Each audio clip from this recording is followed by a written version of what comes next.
Assalamualaikum warahmatullahi wabarakatuh.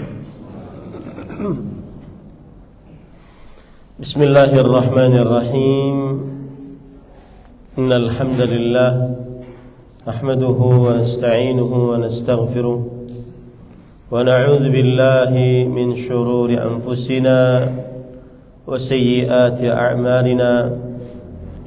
Man yahdihillahu fala mudilla lahu ومن يضلل فلا هادي له وأشهد أن لا إله إلا الله وحده لا شريك له وأشهد أن محمدا عبده ورسوله يا أيها الذين آمنوا اتقوا الله حق تقاته ولا تموتن إلا وأنتم مسلمون يا أيها الناس اتقوا ربكم الذي خلقكم من نفس واحدة وخلق منها زوجها وبث منهما رجالا كثيرا ونساء واتقوا الله الذي تساءلون به والأرحام إن الله كان عليكم رقيبا.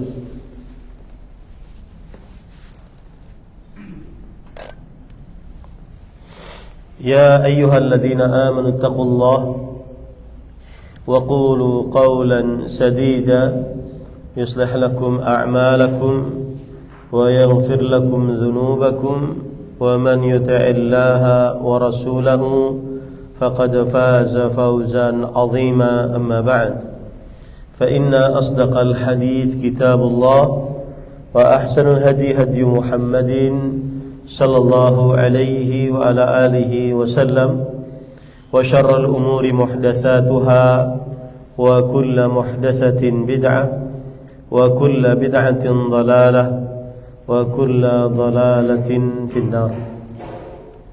Alhamdulillah, kita bersyukur pada Allah Subhanahu wa taala pada hari ini, hari Sabtu pagi 29 Rajab 1445 Hijriah, bertepatan dengan 10 Februari 2024. Kita dimudahkan oleh Allah Subhanahu wa taala untuk kembali duduk bersama mengkaji kitab Ashru Rakaiza fi Tarbiyatil Abna, 10 dasar dalam pendidikan anak, atau boleh juga diartikan dengan 10 pilar dalam mendidik anak, yang ditulis oleh Fadilat Syekh Profesor Dr. Abdul Razzaq bin Abdul Muhsin Al-Badr hafizahumullah ta'ala. Salawat dan salam semoga selalu Allah berikan kepada Nabi kita Muhammad sallallahu alaihi wa ala alihi wasallam, pada keluarga beliau, para sahabat, serta orang-orang yang mengikuti beliau sampai hari kiamat kelak. Dengan nama-nama Allah yang husna dan sifat-sifatnya yang ulia, kita berdoa, Allahumma inna nas'aluka ilman nafi'an wa rizqan tayyiban wa amalan mutaqabbala, Allahumma amin. Ahibati fillah, a'afanillah wa iyyakum, jamaah Masjid Al-Barakah Ciputat yang saya cintai karena Allah. Semoga Allah Subhanahu wa taala selalu memberikan afiat kepada kita di dunia dan di akhirat. Pada pertemuan sebelumnya, dan ini adalah pertemuan yang keberapa? Yang kedua ya. Yang kedua, dan pada pertemuan sebelumnya kita sudah memulai dengan beberapa pendahuluan. Ada yang masih tertulis, ada yang menulis pendahuluan apa yang sudah saya sampaikan. Nah, sampai mana? Kita sudah mulai baca kitab belum? Baru muqaddimah. Tentang apa Ibu?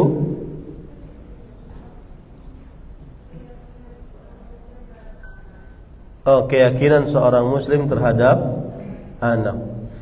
Ya, beberapa keyakinan seorang muslim terhadap anak, betul? Apa saja, Bu? Yang pertama, anak adalah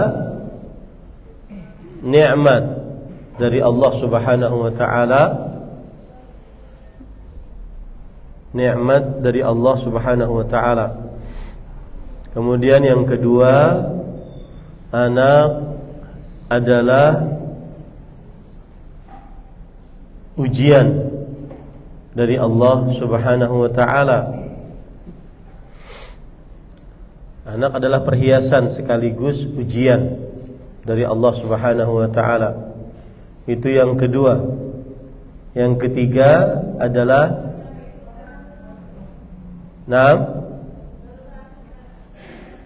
Kenapa, Bu?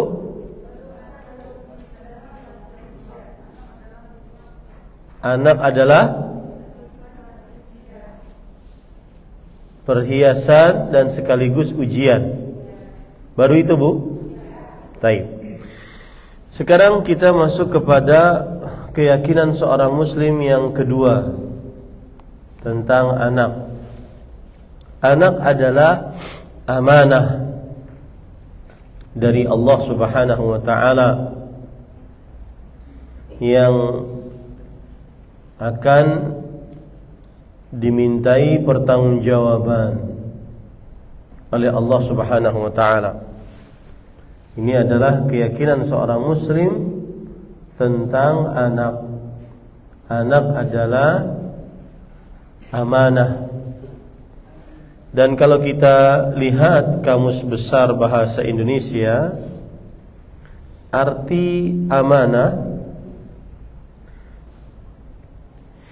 adalah sesuatu yang dipercayakan atau dititipkan kepada orang lain.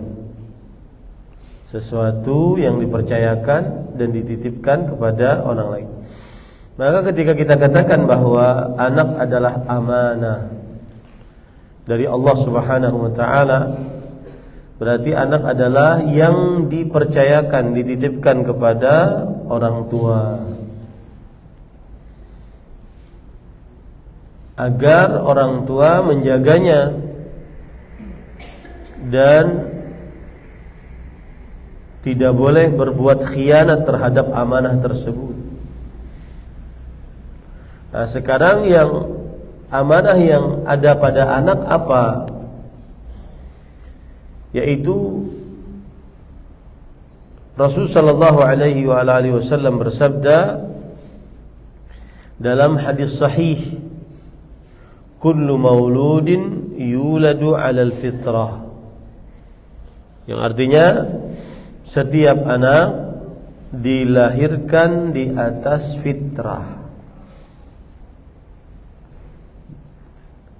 Fa'abawahu yuhawidani atau yunassirani atau yumajjisani. Setiap anak yang terlahir dilahirkan di atas fitrah. Maka kedua orang tuanya lah yang menjadi penyebab anak tersebut menjadi beragama Yahudi atau Majusi atau Nasrani.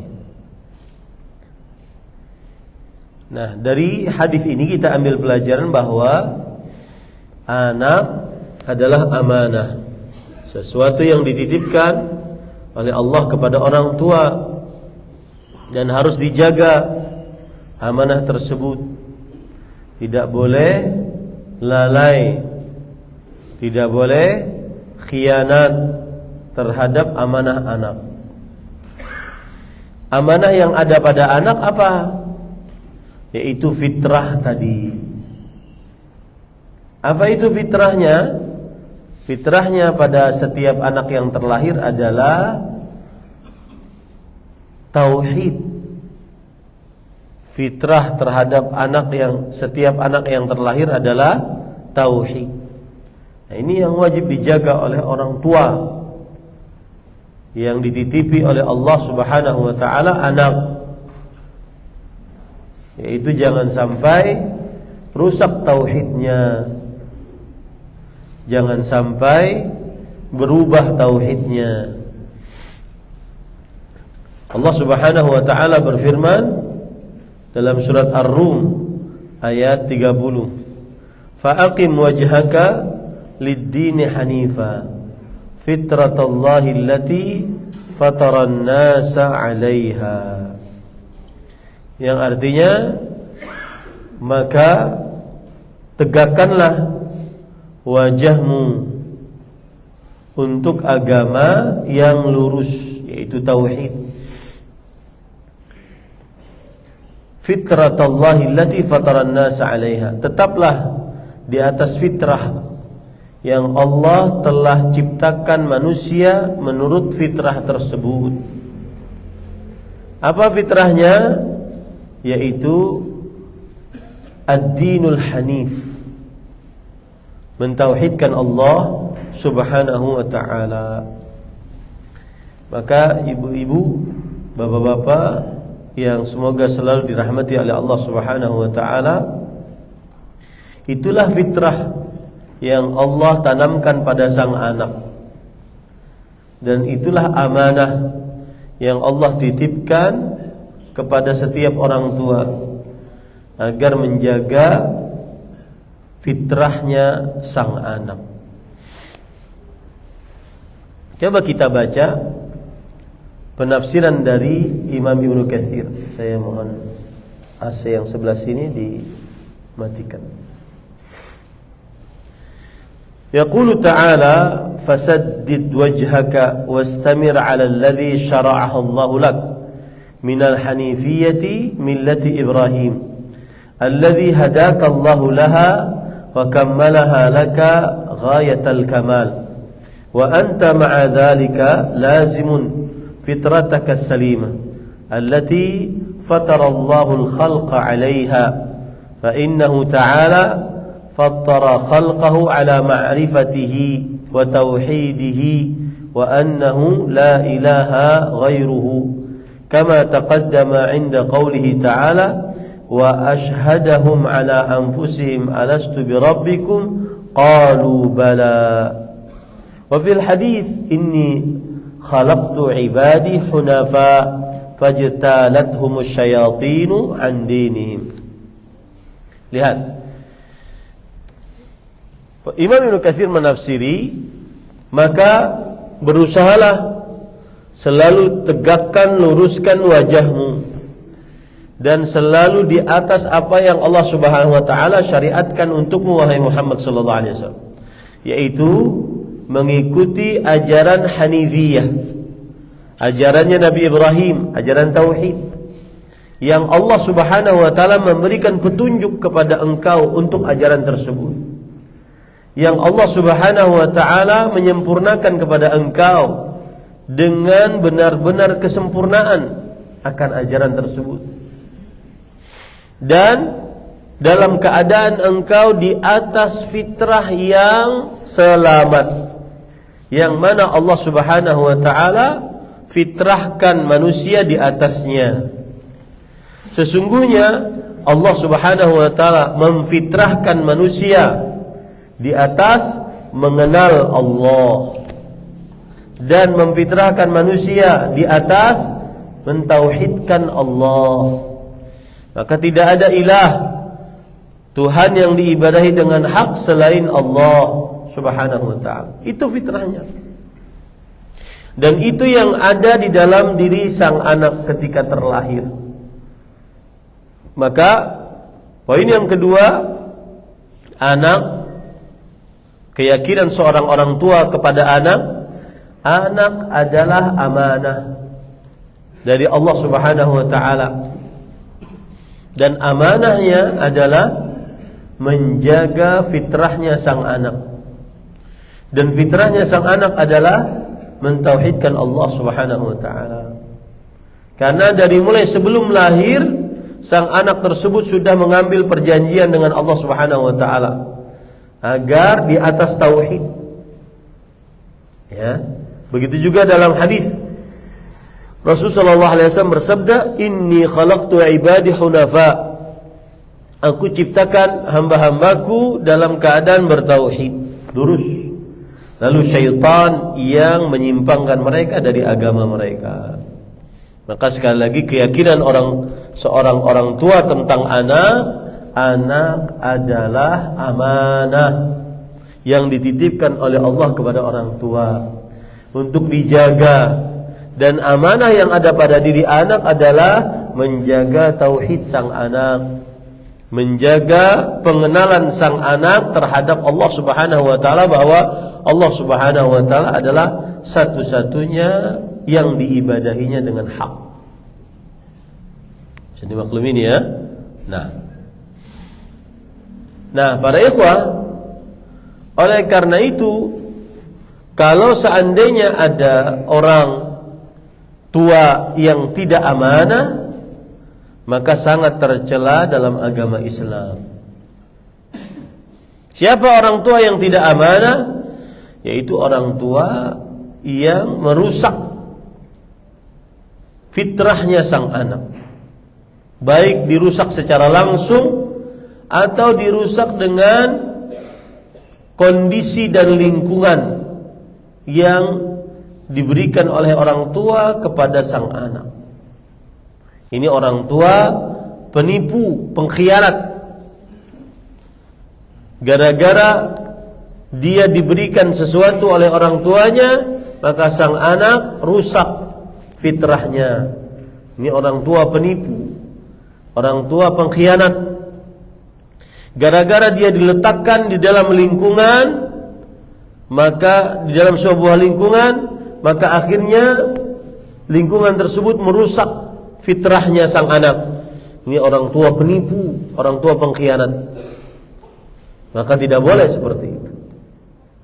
Ya, ini keyakinan kedua terhadap atau tentang anak bagi seorang muslim. Anak adalah amanah. Dan amanah maksudnya adalah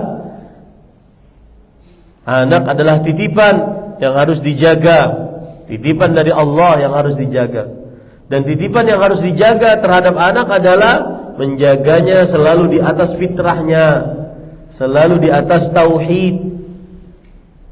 Ya, ini para ikhwan yang dirahmati oleh Allah. Itu yang kedua. Keyakinan yang ketiga yang harus diyakini seorang muslim tentang anak. Anak adalah anugerah dari Allah.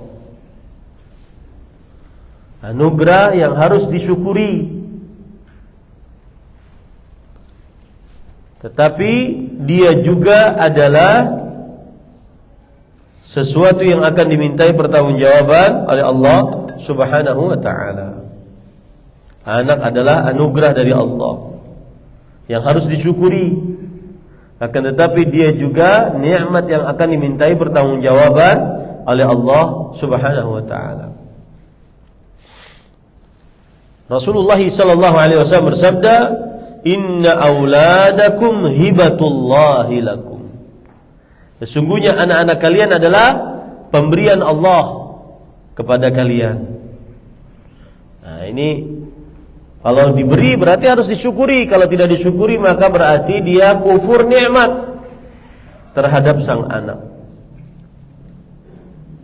Apa dalil dari Al-Quran bahwa anak adalah anugerah nikmat dari Allah, anugerah yang harus disyukuri, akan tetapi dia nikmat yang akan dimintai pertanggungjawaban? Surat Asy-Syura ayat 49 sampai 50. Allah Subhanahu wa taala berfirman, "Walillahi mulkus samawati wal ard, yakhluqu ma yasha, yahabu liman yasha'u inathan, wa yahabu liman yasha'u adh-dhukur, aw yuzawwijuhum dhukranan wa inatha, wa yaj'alu man yasha'u aqima." Hanya Allah yang memiliki kerajaan langit dan bumi. Allah mencipta apa yang Ia kehendaki. Allah memberikan kepada siapa yang dikehendakinya anak-anak perempuan, dan Allah memberikan kepada siapa yang dikehendakinya anak-anak laki-laki. Dan Allah menggabungkan antara laki-laki dan perempuan. Artinya ada seorang orang tua yang mendapati anak laki-laki dan perempuan. Ada yang cuma laki-laki saja, ada yang cuma perempuan saja. Dan Allah menjadikan siapa yang dikehendakinya aqiman. Aqiman artinya mandul, tidak punya anak. Innahu alimun qadir. Allah Maha mengetahui dan Maha kuasa. Dari hadis ini, dari ayat ini surah Asy-Syura ayat 49 sampai 50 kita ambil pelajaran bahwa anak adalah hibah. Anak adalah anugerah, pemberian dari Allah Subhanahu wa taala dan wajib disyukuri. Fungsinya apa? Mensyukuri anak agar kita sabar di dalam menafkahi, mendidik, mengurus sang anak. Ya. Kalau kita sudah menyatakan bahwa anak itulah nikmat Allah, maka kita akan sayang-sayang. Kita akan urus dengan baik. Kita akan nafkahi dengan baik dan seterusnya. Ya. Harus disyukuri. Tidak seperti orang-orang jahiliyah yang diberikan oleh Allah Subhanahu wa taala nikmat anak tetapi mereka tidak mensyukurinya. Mereka membenci kalau dapat anak perempuan. Nah, ini tidak benar.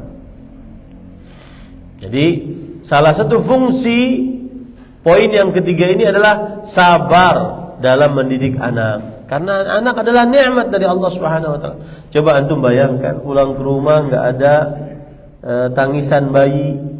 Kalau mereka sudah dewasa tidak ada yang menyambut dengan apa? Bagaimana pulang ke rumah cuma kosong? Ya, benar-benar nikmat dari Allah Subhanahu wa taala. Ya, jadi kalau seandainya sedang kesal, sedang capek mendidik anak, mengurus anak, maka salah satu obatnya ingat anak ini adalah anugerah, harus disyukuri. Ya, maka dia akan sabar mendidik anaknya.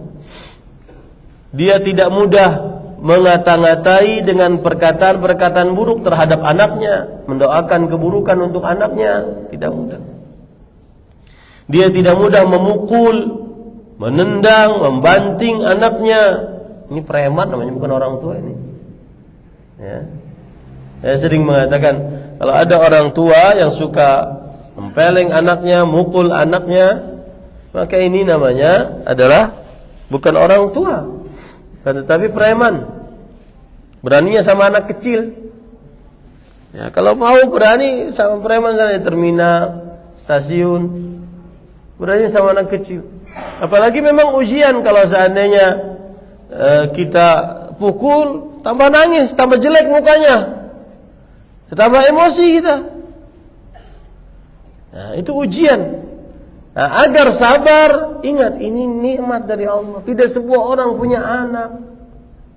Ada yang punya anak harus proses dulu lama, masuk program-program. Ya, ada yang nunggunya lama. Saya pernah dapati di kawan sudah ubanan baru menggendong anak. Saya tanya, cucu pak? Enggak, ini anak saya pertama setelah 20 tahun. Nah, subhanallah. Ada orang yang dapat anak harus cerai dulu. Suami istri cerai, kemudian istrinya nikah dengan laki-laki lain, suami nikah dengan perempuan lain, dua-duanya dapat anak, cerai karena memang tidak punya anak. Anak itu nikmat, betul nikmat, harus disyukuri. Nah, kalau sudah ada kata itu harus disyukuri, dia akhirnya sabar mendidik anak. Tidak mudah berkeluh kesah, tidak mudah ngamuk-ngamuk ketika dapat anak, tidak mudah marah-marah terhadap anak, tidak mudah kasar terhadap anak. Ya. Dan saya berpesan ini pengalaman saya. Kami mimpin pesantren hampir 5 tahun.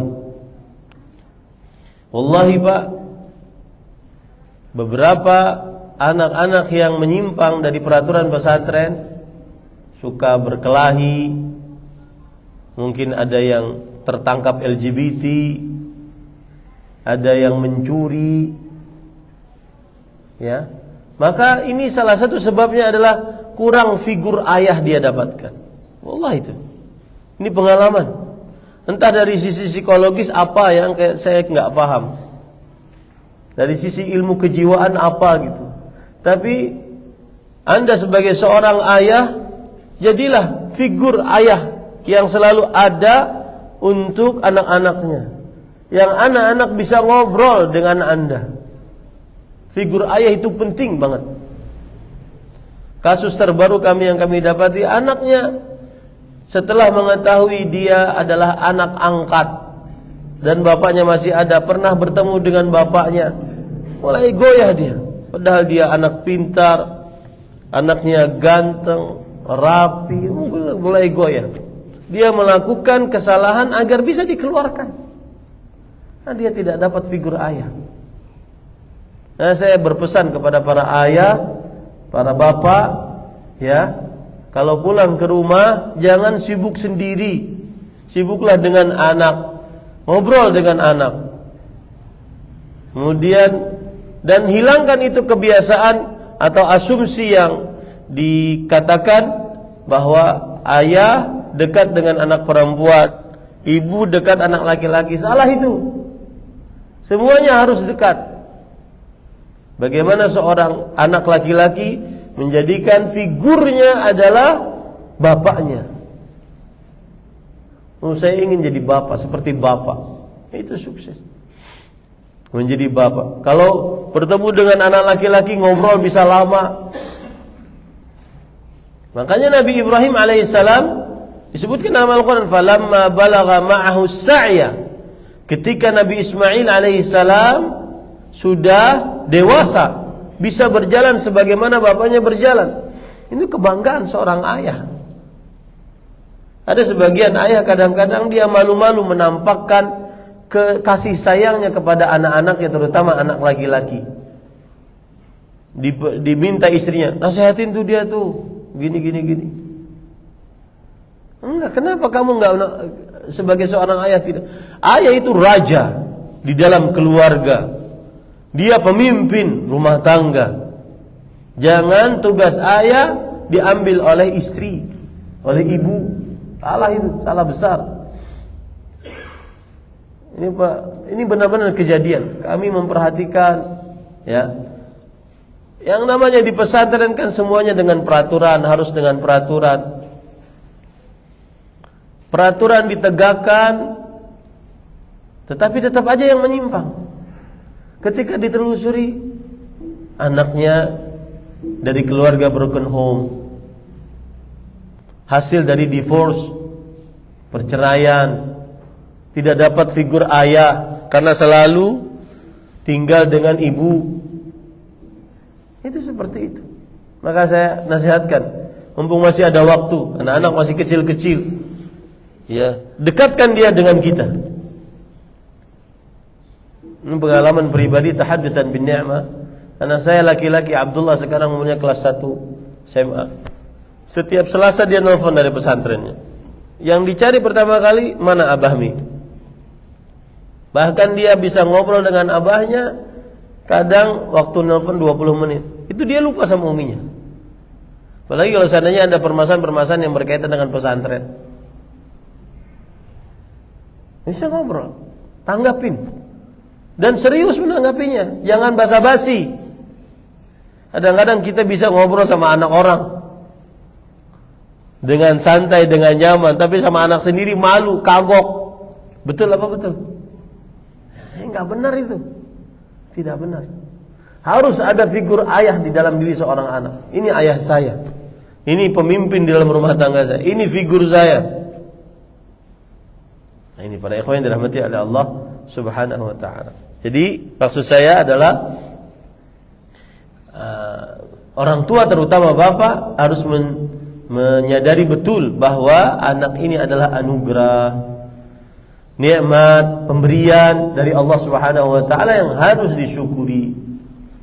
Cara mensyukuri ketika memiliki anak adalah dengan mengajarinya adab-adab keislaman, akidah yang benar, ibadah yang sesuai dengan sunnah Rasul sallallahu alaihi wasallam.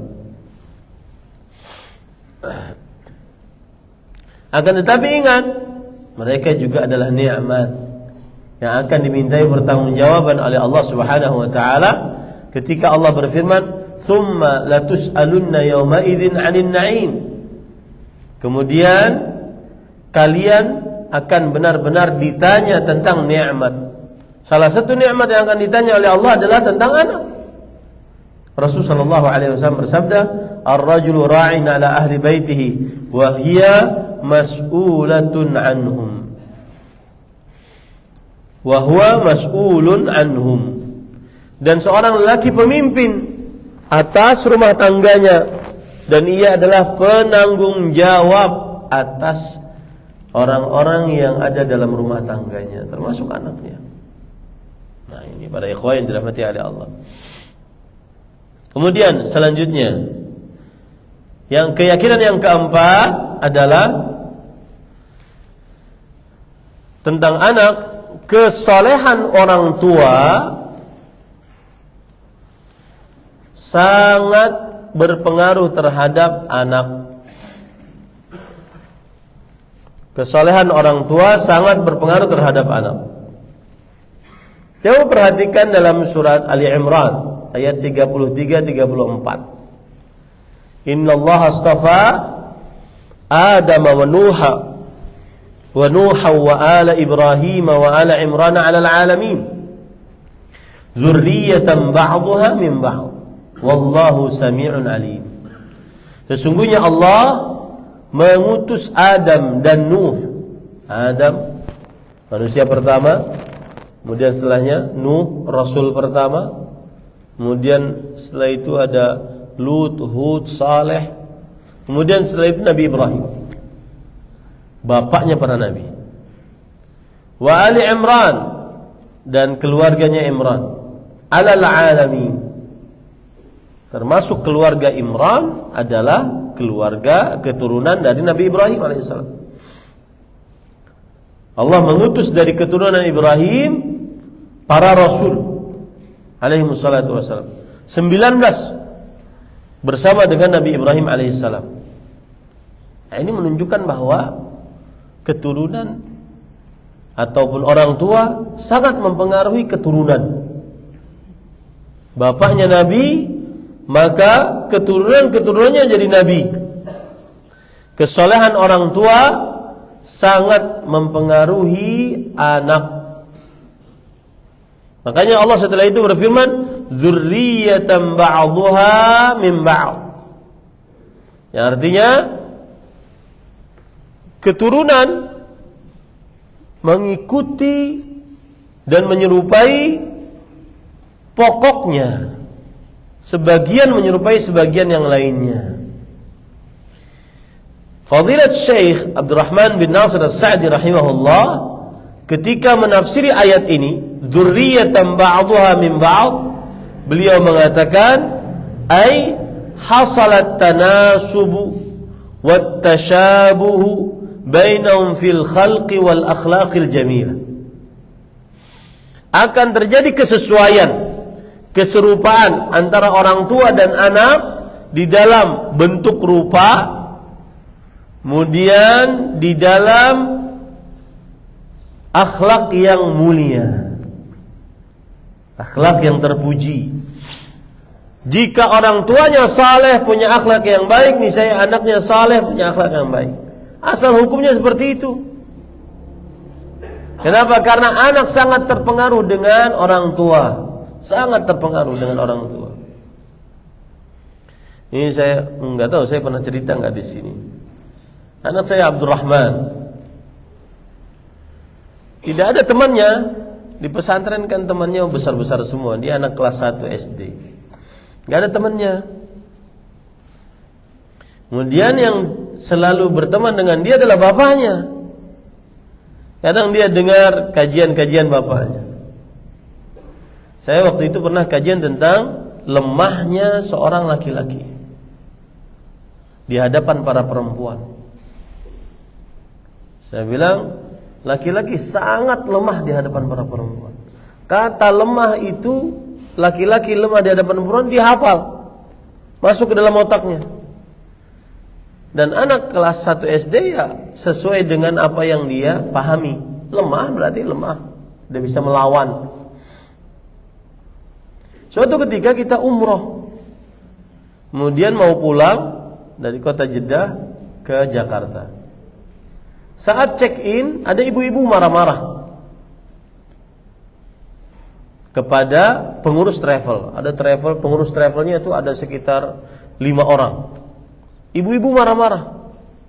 Kenapa marah sang ibu ini? Karena sang ibu ini membawa anaknya umur 4 tahun, tapi ketika di check-in-kan, seat atau nomor kursi ibunya beda dengan nomor kursi anaknya yang 4 tahun, perempuan padahal. Ibu ini marah-marah, marah ke kasir pegawai, ya, kemudian marah kepada petugas travel, marah-marah. Dan petugas travel yang namanya pelayanan kan nggak bisa ngelawan. Diam aja. Si laki-laki ada berenam diam semua, dimarahin sang ibu. Abdurrahman langsung menggelayut ke saya. Dia berbisik, "Bah, yang Abah ceramahkan itu benar." Saya bilang, saya serius menghadapinya. Dan ini penting. Ketika anak-anak berbicara seperti itu, hadapi dengan serius. Jangan dianggap remeh. Karena dia akan menganggap bahwasanya kita dihargai, kita dihormati. Sebagian orang tua kadang-kadang kalau anaknya ngomong dia anggap main-main, dia anggap masih anak kecil dan seterusnya. Serius menghadapi. Kenapa Abdurrahman? Lemah. Seperti ceramah apa itu lemah? Emang kenapa? Dia melihat. Lihat, ibu-ibu itu marah di hadapan 6 laki-laki. 6 laki-laki itu tidak ada yang bisa jawab ibu-ibu itu. Lemah laki-laki di hadapan perempuan. Lihat, para ikhwan yang dirahmati oleh Allah Subhanahu wa taala, anak akan sangat mencontoh orang tuanya. Saya juga pernah mendapati seorang ibu curhat ke istri saya, ke Ummu. Katanya, tolong beritahu ke Ustaz, tanyakan ke Ustaz, itu anak saya umur 5 tahun, kenapa kalau dia marah manggil nama saya, teriak-teriak, seluruh binatang buas di kebun binatang keluar dari mulutnya. Datanglah ini kurir Ummu, istri saya. Kemudian saya bilang, tanya ke ibu itu, suaminya kalau marah bagaimana? Datang istri saya ke ibu tersebut, kata Ustadz, suami ibu kalau marah bagaimana? Oh persis Bang. Nah, berarti dia merekam kegiatan dan ucapan sang bapak dan sang ibu di dalam rumah. Hati-hati. Ya, hati-hati. Akan terjadi kesesuaian dan kesamaan antara orang tua dengan anak di dalam bentuk rupa dan di dalam akhlak yang terpuji. Kalau orang tuanya berakhlak terpuji, maka anaknya juga akan mempunyai akhlak terpuji. Bentuk rupa juga begitu, akan sama. Makanya kalau seandainya antum punya anak, kok beda nih? Ini dari mana nih keluarnya? Ya, dan jangan nuduh istri dulu. Mungkin ada turunan kakek, ya buyut yang dulu-dulu seperti itu. Ya, misalkan ada anak rambutnya keriting, padahal orang tuanya nggak ada keriting. Mungkin ada dulu neneknya kah rambutnya keriting, atau buyutnya kah rambutnya keriting, dan seterusnya. Bisa dimaklumi ini para ikhwah. Ini menunjukkan bahwasanya kesolehan orang tua sangat berpengaruh terhadap anak. Dalil yang lebih tegas akan hal ini, surah Al-Kahfi ayat 82. Allah Subhanahu wa taala berfirman, "Wa ammal jidar fakana li ghulamaini yatimaini fil Madinah wa kana tahtahu kanzun lahumā wa kana abūhumā ṣāliḥan fa arāda rabbuka an yablugha ashuddahumā wa yastakhrija kanzahuma rahmatan min rabbik." Ada cerita Nabi Musa dengan Nabi Khadir alaihissalam. Nabi Musa ingin berguru kepada Nabi Khadir. Kata Nabi Khadir, engkau tidak akan sanggup. Kata Nabi Musa, kita coba dulu. Bagaimana engkau mengetahui aku tidak sanggup kalau seandainya aku tidak coba? Syaratnya satu, selama perjalanan engkau tidak boleh bertanya. Baik, disetujui oleh Nabi Musa. Akhirnya yang terjadi di suatu perjalanan,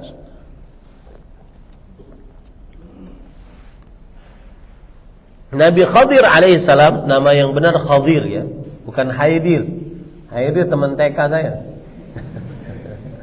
Khadir namanya. Kha pakai fathah, dhad pakai kasrah, ra pakai ru, Khadiru, Khadir. Nabi Khadir alaihissalam, beliau dengan Nabi Musa datang ke sebuah kampung. Kemudian zaman dahulu tidak ada hotel, pemondokan, guest house, nggak ada. Kalau ingin singgah di sebuah kampung, ingin bermalam, ya berarti minta nginap di sebuah rumah. Kalau tidak dipercaya oleh orang kampung tersebut, mau tidak mau harus ke kebun, bermalam di kebun. Nah, beliau datang berdua ke sebuah kampung, orang-orang tidak tahu kalau itu Nabi Musa dan Nabi Khadir alaihissalam. Akhirnya tidak dikasih untuk menginap. Akhirnya mereka mau pergi ke kebun. Di tengah perjalanan mau ke kebun, beliau melihat rumah mau rubuh.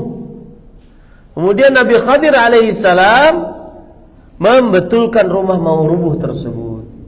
Disitulah Nabi Musa alaihissalam tidak tahan, mau bertanya, kenapa engkau betulkan rumah tersebut? Kita sudah tidak dapat inapan di sini, engkau berbuat baik lagi.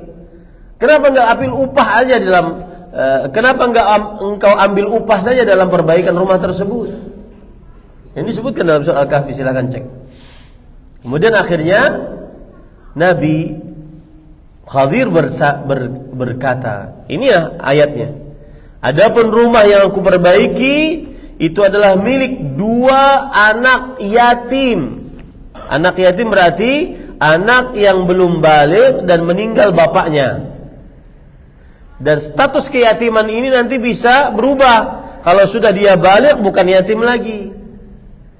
Jadi yatim itu status yang disandang oleh seorang anak yang meninggal bapaknya dan dia belum baligh.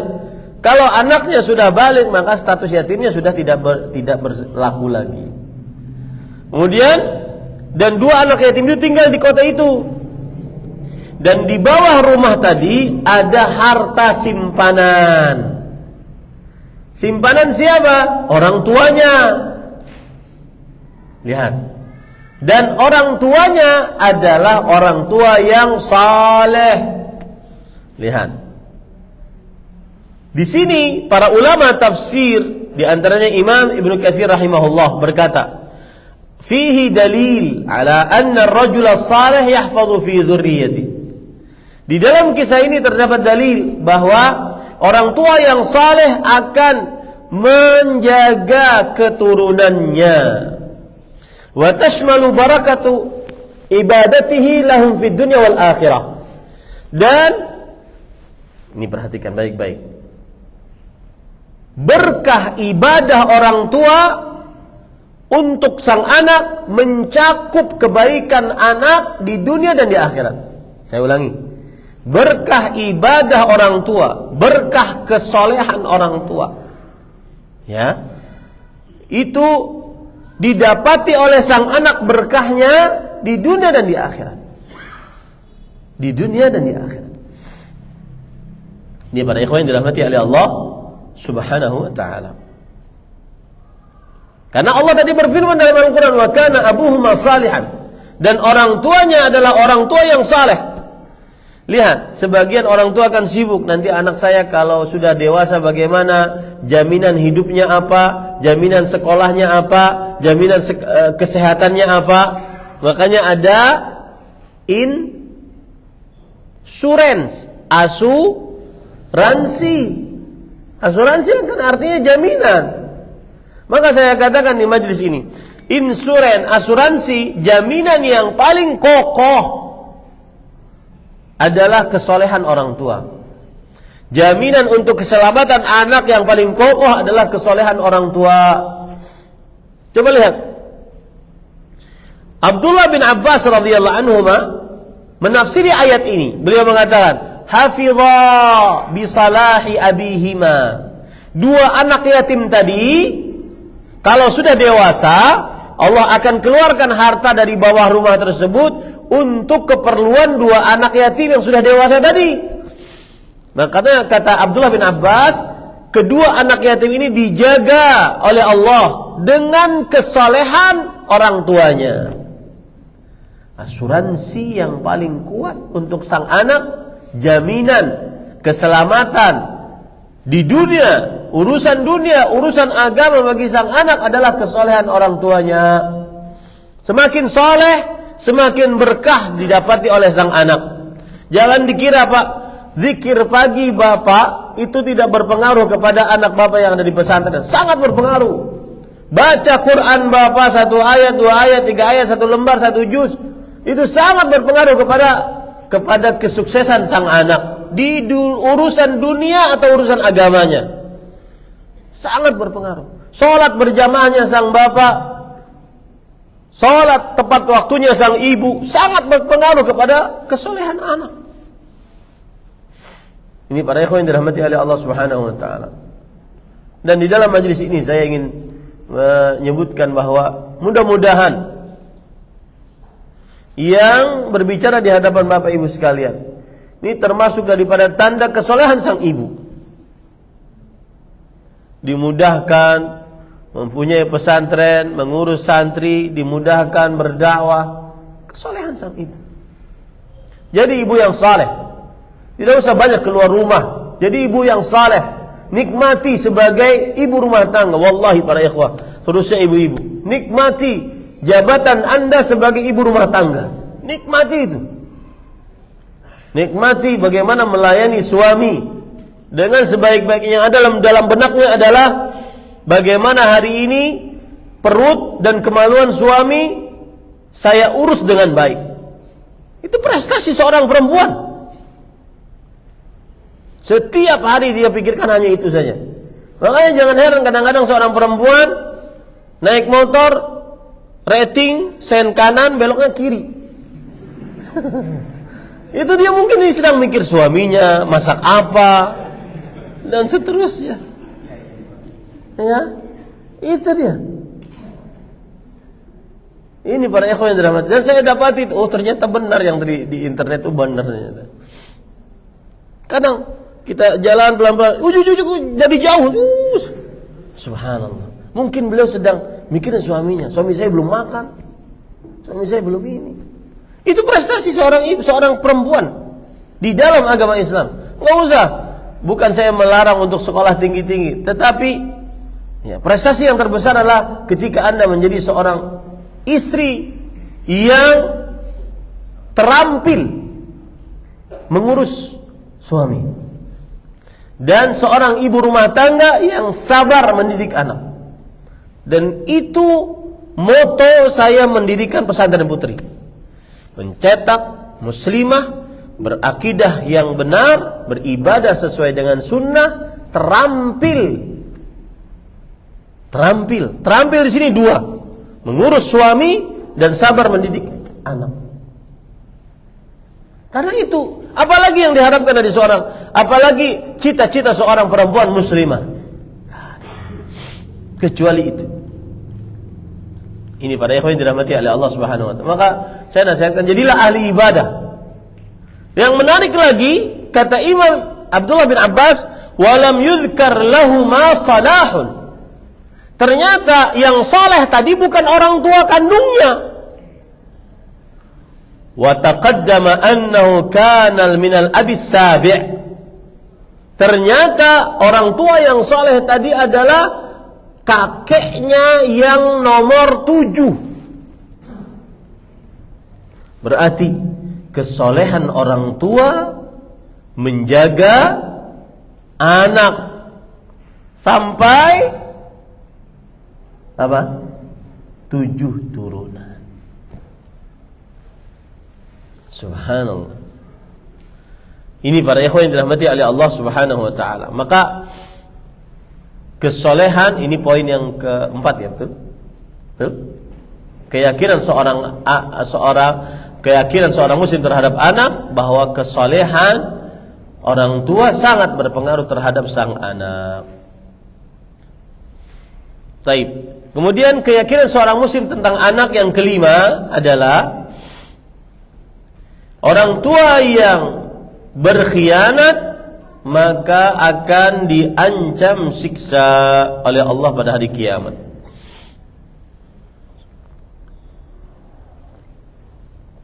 Orang tua yang berkhianat akan diancam siksa oleh Allah Subhanahu wa taala pada hari kiamat.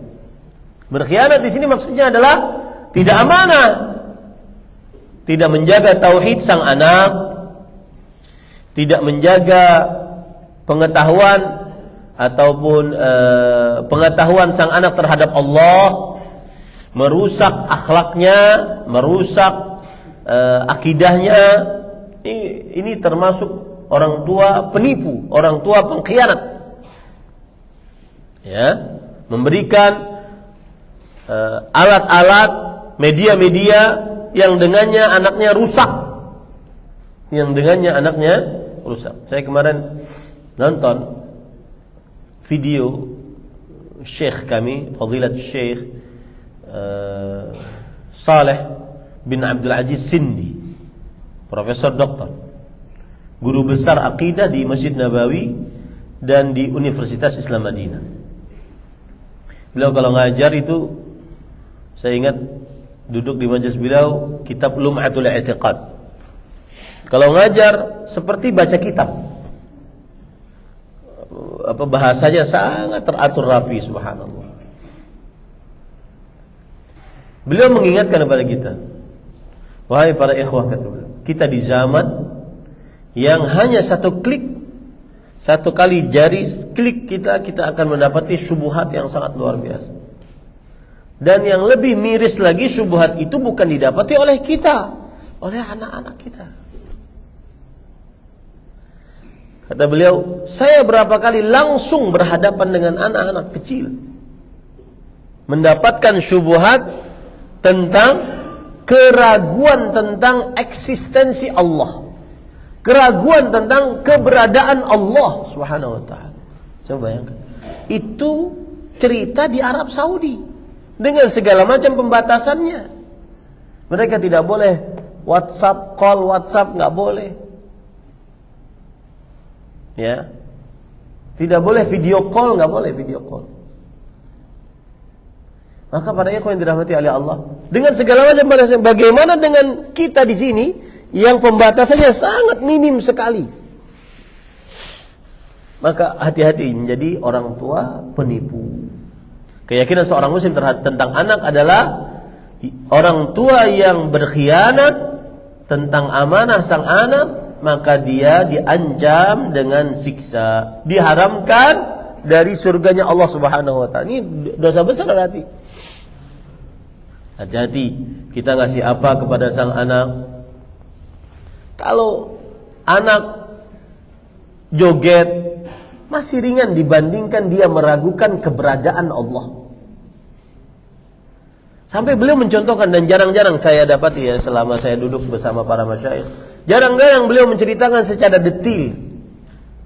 Hanya contoh-contoh umum begitu. Ini enggak, beliau menceritakan secara detil.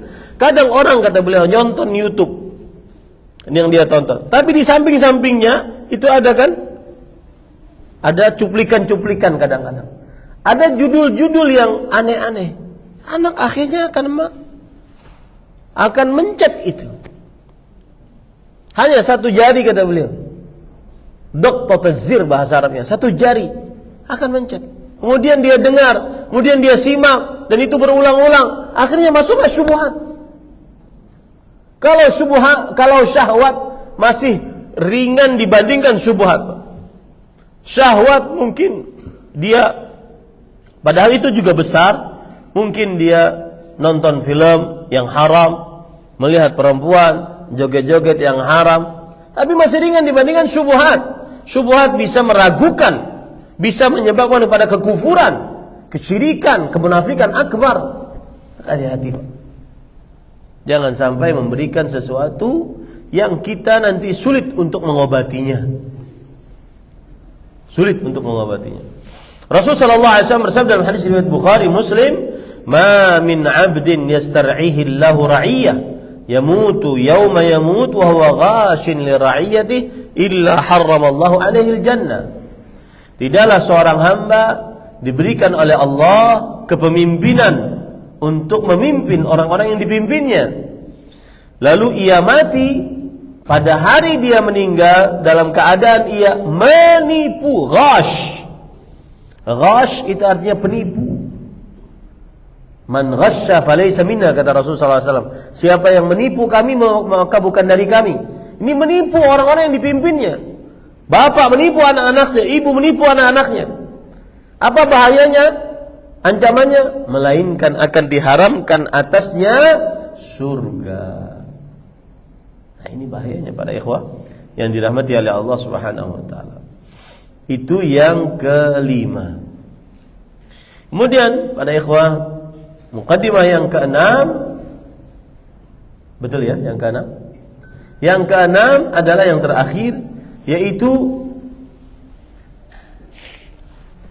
keyakinan seorang muslim tentang anak, hidayah di tangan Allah.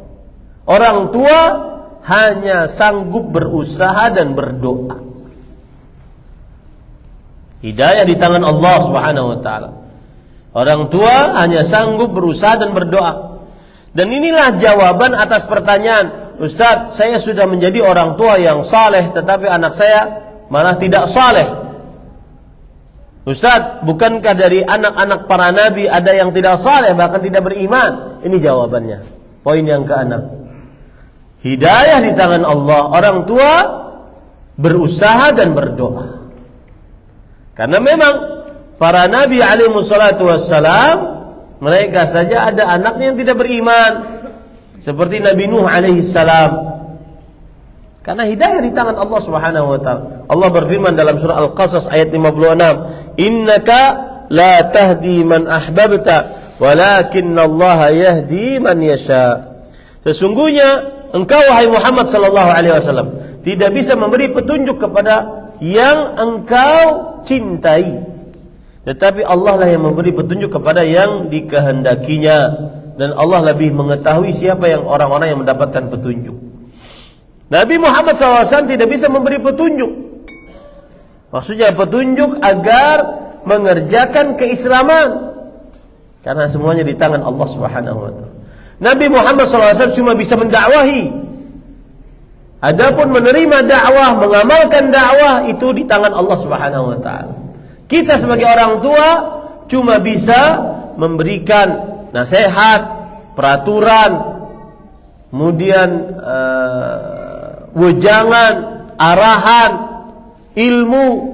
Adapun apa yang kita nasihatkan, kita wejangkan, itu dilakukan oleh sang anak, itu di tangan siapa? Allah. Itulah bedanya hidayah dengan taufik. Ketika ada penceramah mengatakan billahi dengan hidayah dan taufiknya, billahi taufiq wal hidayah. Alhamdulillah. Ya, billahi taufiq wal hidayah. Ya. Arti hidayah adalah ilmu. Kita bisa ngasih ilmu kepada anak kita. Tapi taufik mengerjakan hidayah tersebut itu di tangan Allah Subhanahu wa taala. Itu namanya taufik. Maka minta kepada Allah agar anak tersebut mendapatkan taufik setelah mendapatkan hidayah. Dan jangan pernah remehkan doa para ikhwan yang dirahmati oleh Allah Subhanahu wa taala. Kenapa? Karena doa orang tua sangat dikabulkan. Rasulullah SAW bersabda, "Thalathu da'awatin mustajabat." 3 doa yang dikabulkan, tidak ada keraguan di dalamnya. Yang pertama, da'watul walid, doanya orang tua. Paling ada kans kesempatan untuk dikabulkan oleh Allah Subhanahu wa taala. Oleh karena itu, kebalikannya, hati-hati orang tua mendoakan keburukan untuk sang anak. Karena doa sang anak, doa orang tua dikabulkan oleh Allah. Dan itu sudah diingatkan oleh Rasulullah SAW. Rasulullah SAW bersabda, "La tad'u ala auladikum." Jangan kalian berdoa atas anak-anak kalian. Berdoa atas itu maksudnya berdoa keburukan atas anak-anak kalian. Doanya dikabulkan oleh Allah Subhanahu wa taala. Kata Rasulullah SAW dalam hadis riwayat Imam Abu Daud, "La tuwafiqu minallahi ta'ala sa'ata nailin fiha 'ata fayastajibu lakum." Jangan-jangan pas kalian mendoakan keburukan untuk anak, ya, bertepatan dari Allah Subhanahu wa taala ada waktu mustajab, maka Allah mengabulkan doanya. Makanya sedikit-sedikit jangan orang tua mendoakan keburukan. Dasar nih anak brengsek, itu brengsek sampai tua. Doanya siapa? Orang tua. Ya. Dasar nih anak kerak. Keraknya siapa? Jangan jelek-jelek kepada anak. Saya punya pengalaman menarik pada Pak. Yaitu waktu masih mahasiswa, saya nyetor hafalan Quran kepada Syekh, namanya Syekh Ubaid bin Muhammad Al-Afghani. Beliau di Masjid Nabawi sudah lebih daripada 50 tahun ngajar Al-Quran. Maka saya nyetor hafalan ke beliau. Setiap kali kita salah, maka beliau mengatakan, Allahumma kfina syarrak. Ya Allah, cukupkan keburukan muridku ini. Lihat. Doakan kebaikan untuk sang anak. Jangan doakan keburukan untuk sang anak. Sebagian orang kadang-kadang tergesa-gesa. Allah berfirman dalam Al-Quran, wa yad'ul insanu bisyarri du'aahu bil khair. Sebagian orang berdoa kepada Allah untuk mendapatkan keburukan, sebagaimana dia berdoa kepada Allah untuk mendapatkan kebaikan. Ya Allah, matikan aja anak ini, capek saya. Mati itu. Sering sakit-sakitan itu nanti anaknya. Ya, jaga lisan orang tua. Panggil dengan panggilan yang baik. Panggilan yang baik. Sebagaimana Rasulullah SAW memanggil kepada anak-anak kecil, Ya Aba Umair, ma fa'alan Nughair. Ada seorang sahabat yang masih kecil di zaman Rasulullah SAW. Dia suka bermain dengan burung pipitnya. Waktu itu burung pipitnya mati, kemudian dia sedih. Kemudian Rasulullah SAW memanggil kepada anak kecil tersebut, wahai Abu Umair, karena dia bagaikan bapak yang sedang meratapi kematian anaknya. Apa yang sedang terjadi pada Nughair, burung pipitmu? Ini bagaimana Rasulullah SAW memanggil dengan panggilan yang baik. Ya, dengan panggilan yang baik.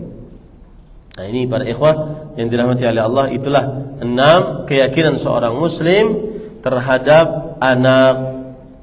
Nah, itu dulu yang bisa saya sampaikan. Masih muqaddimah, berarti pertemuan kedua, ya, insyaallah taala pertemuan yang ketiga kita sudah baca kitabnya. Kalau tidak ada muqaddimah lagi. Baik. Jika ada pertanyaan dipersilahkan.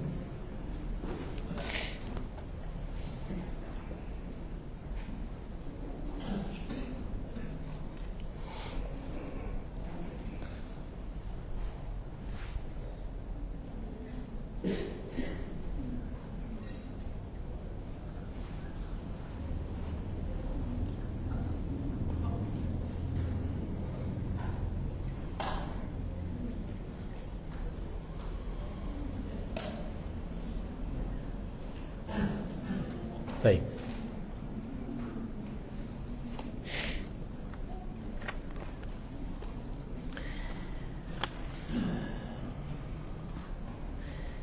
Afwan, izin bertanya Ustaz, bagaimana caranya menjadi orang tua yang menyenangkan di saat yang bersamaan harus tegas mendidik anak menjadi disiplin, sholat, murojaah, makan sehat, no jajan, no gadget, dan lain-lain. Anak tidak suka dengan peraturan yang ada di rumah. Sudah berkali-kali bilang tidak suka, terutama tidak suka dengan jadwal murojaah. Suka nangis kalau disuruh murojaah. Anak kami usia 7 tahun. Jawabannya adalah, para ikhwan yang dirahmati oleh Allah, murojaahnya jangan terlalu lama. Ya, anak-anak begitu mereka tidak suka terlalu lama. Artinya mungkin 15 menit, nanti dia main lagi, nanti panggil lagi. Jangan terlalu lama, karena anak, terutama laki, ya, terutama anak laki itu anak yang bergerak saat umur-umur sekian. Makanya kalau antum lihat punya anak laki-laki umur 7 tahun SD atau dari mulai umur 5, 6, 7 sampai 12, yang antum tanya ketika sekolah, pulang sekolah, tadi belajar apa nak? Enggak, tadi main apa? Karena dia main, dalam benaknya main. Anak laki-laki bergerak, dia main. Tadi main apa? Dia akan cerita. Ya, main bola sama si fulan dan seterusnya. Maka oleh karena itulah anak-anak, kalau seandainya dia masih umur 7 tahunan, dia masih ingin bergerak, murojaah kan dia tetap aja gitu, menghalangi pergerakannya. Maka kalau sudah 5 menit, 10 menit, main dulu, nanti kesini lagi, dan seterusnya. Nah, disinilah harus sabar anak. Kemudian yang kedua, yang paling jitu juga dalam mendidik anak agar tidak mudah bosan adalah dengan contoh teladan. Kadang-kadang orang tuanya ya tidak mencontohkan untuk murojaah, maka ini anak tidak akan dapat figur murojaah Al-Quran. Kemudian yang ketiga adalah orang tua memperbanyak sholat untuk Allah agar anaknya dimudahkan untuk dididik. Ini sebagaimana yang terjadi kepada Sa'id ibn Musayyab, seorang tabi'i. Beliau berkata, salafus saleh, inni la azidu fi salati liwaladi. Aku menambah kuantitas sholatku untuk kepentingan anakku, kesolehan sang anak. Ini seperti yang saya ungkapkan tadi. Semakin soleh orang tua, maka semakin akan mudah untuk mendidik sang anak. Wallahu a'lam. Mohon pencerahannya di antara dua pendapat yang saya pernah dengar. Satu, anak usia dini tidak perlu diarahkan untuk menghafal Al-Quran, karena yang lebih utama adalah penanaman iman, tauhidnya terlebih dahulu. Dua, anak usia dini lebih mudah menghafal, maka harus dimaksimalkan hafalan Qur'annya sejak dini. Mana dari dua pendapat tersebut yang lebih tepat ya Ustaz? Jawabannya adalah, lihat para orang saleh dari mulai para nabi dan juga orang-orang saleh dalam Al-Quran, apa yang mereka lakukan? Yaitu menanamkan kepada sang anak tauhid terlebih dahulu, talqin kalimat la ilaha illallah, ya, kenalkan tentang Allah subhanahu wa ta'ala yang memiliki kekuasaan penciptaan, pengaturan satu-satunya. Kenalkan tentang, oleh karena itu Allah satu-satunya yang kita bisa berdoa kepadanya, berharap pahala darinya. Salat hanya karena Allah. Sudah itu cukup tentang tauhid. Ya, tidak perlu terlalu dalam. Mungkin yang dimaksud dengan tauhid ini akhirnya terlalu dalam, sampai belajar akidah wasitiyah, akidah tahawiyah. Umur baru 5 tahun, nggak perlu. Ya, belum waktunya. Yang jelas dia dikenalkan tentang tauhid, bisa mengucapkan kalimat tauhid la ilaha illallah. Kemudian bisa tahu tentang Allah subhanahu wa ta'ala. Allah ini yang maha pencipta, maha pengatur, maha berkuasa. Oleh karena itu kita beribadah hanya karena Allah, berharap pahala hanya dari Allah. Sudah mencukupi. Kemudian setelah itu baru diajarkan tentang Al-Quran. Karena memang disebutkan oleh para ulama di antara Imam Nawawi, kemudian juga Imam Ibnu Jama'ah dalam adab-adab menuntut ilmu, bahwa kanal fuqaha la yu'allimuna al-fiqh illa liman hafizal Qur'an. Para ulama terdahulu ahli fikih tidak mengajarkan ilmu fikih kecuali bagi yang menghafal Al-Quran.